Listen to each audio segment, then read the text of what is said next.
Hi students, so in this video we're going to talk about Linux file systems. We're going to talk about understanding the use of files, how files are used in Linux.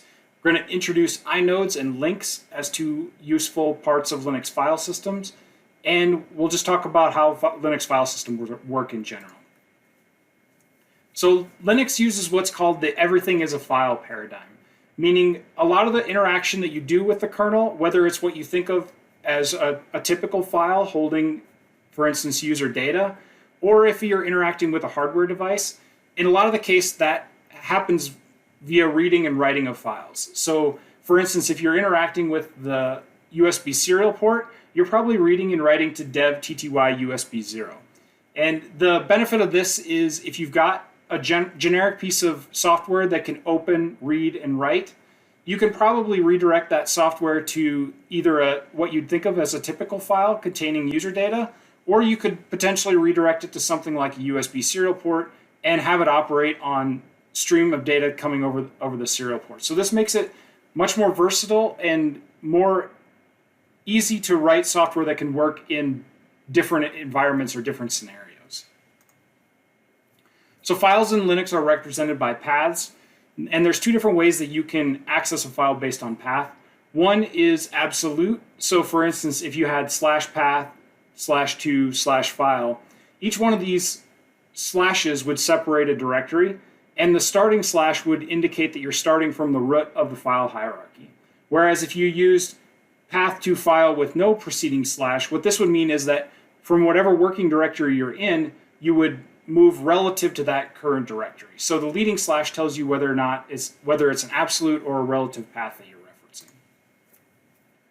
So for a regular file, what we normally think of as a file or a file containing, for instance, user content, really this is just bytes of data in a byte stream, and the system doesn't have any expectation about what's actually contained in what's called a regular file. So the file position and offset can track the location. So when you're reading, if you call the next read command, the kernel will keep track for you about where you're at in the file and will automatically give you the next chunk of data that you read. Files can also be truncated, and they can be truncated to a size smaller, so you can cut down the content to a specific length or to 0, for instance, if you want to start with a completely new content. Or you can also truncate a file larger than the original, which sounds a little counterintuitive.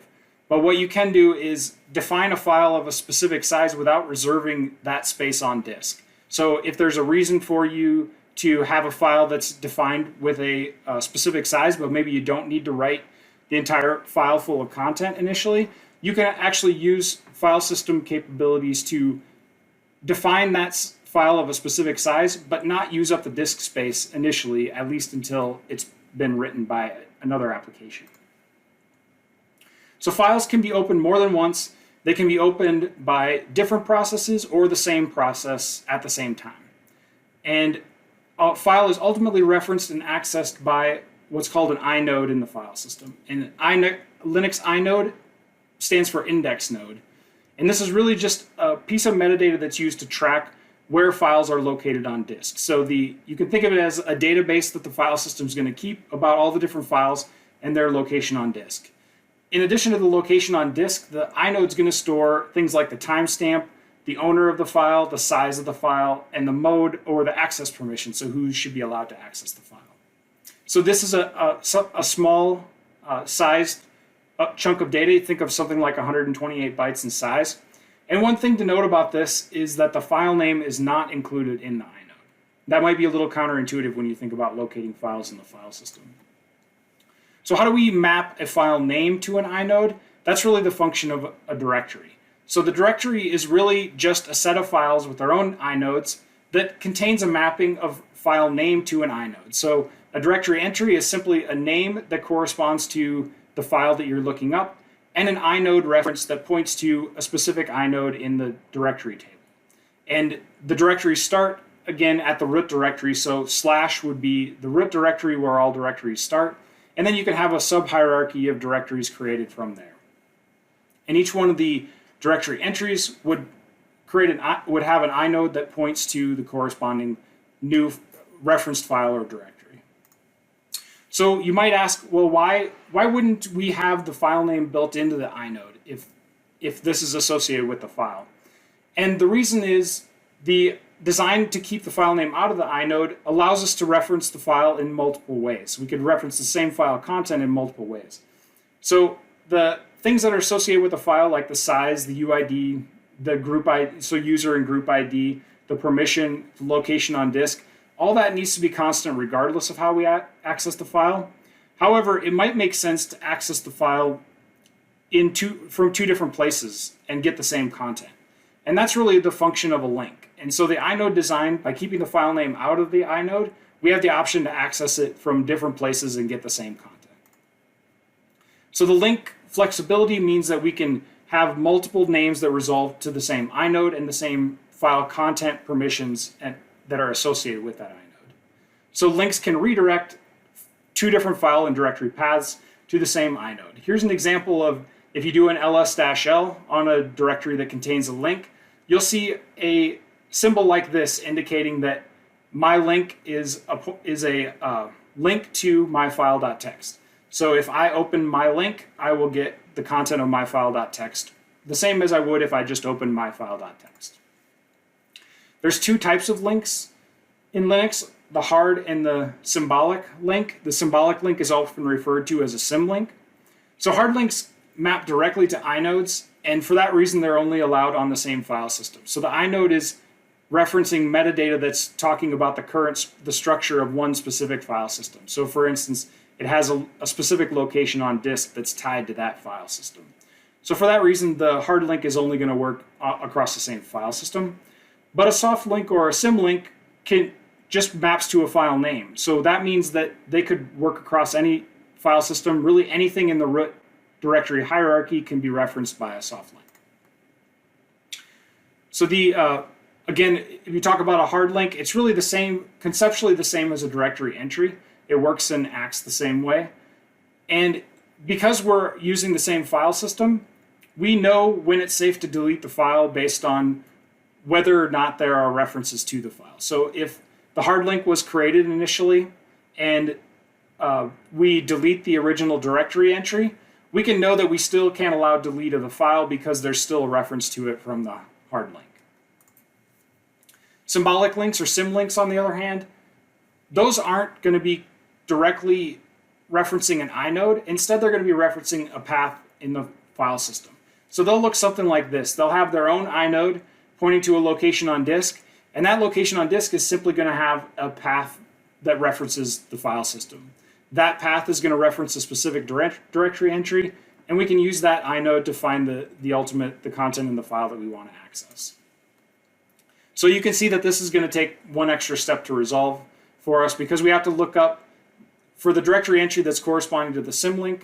We have to look at the symbolic link, find the location on disk, read the symbolic link disk location, and link that into the directory entry to ultimately find the inode for the file content that we care about. So we're talking so far about regular files, but there's also the concept in Linux of special files, and I mentioned the deb tty usb 0 as an example of this. So what you can do with a special file is map hardware devices to the everything is a file paradigm. So special files are really kernel objects that are represented as files, and those could be character devices or block devices. They also could be named pipes or sockets. So a character device is a device that's used anytime you have a linear queue of bytes in terms of the interaction with the device. So a great example of that is a keyboard.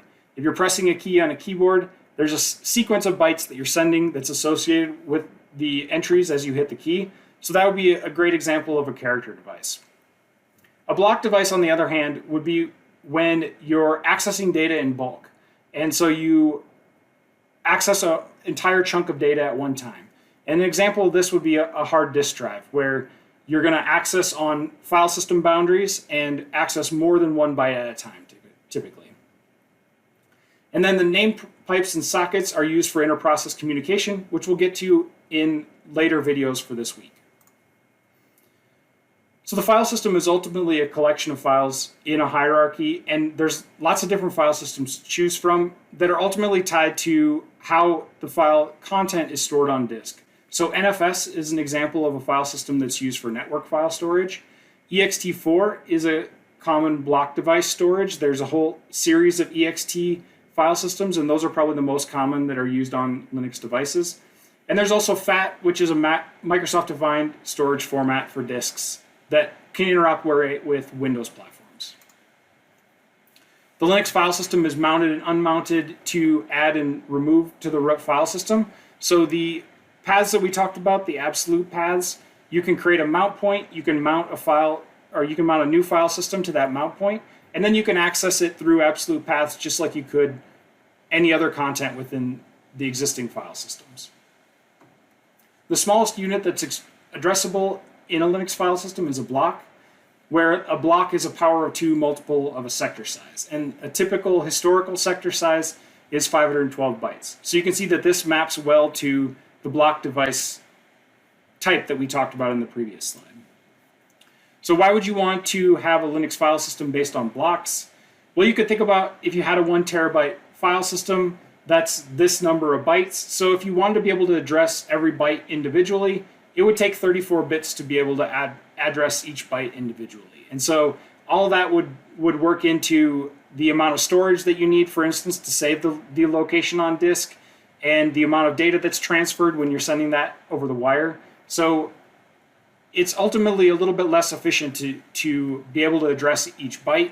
If there are performance reasons that this is important, which there are for a file system, this will be one reason to use blocks instead of byte ordered access. So if we use the example of 34 bits to address each byte, if they're all addressed individually, if you use 512 byte blocks instead, then if you divide that number by 512, you get 30 bits that are required to access each block. And if you use 4K blocks instead, you can get all the way down to 28 bits required to access each block. So having block-oriented storage means we have less space required and less bits required to transmit information about how to access any given block.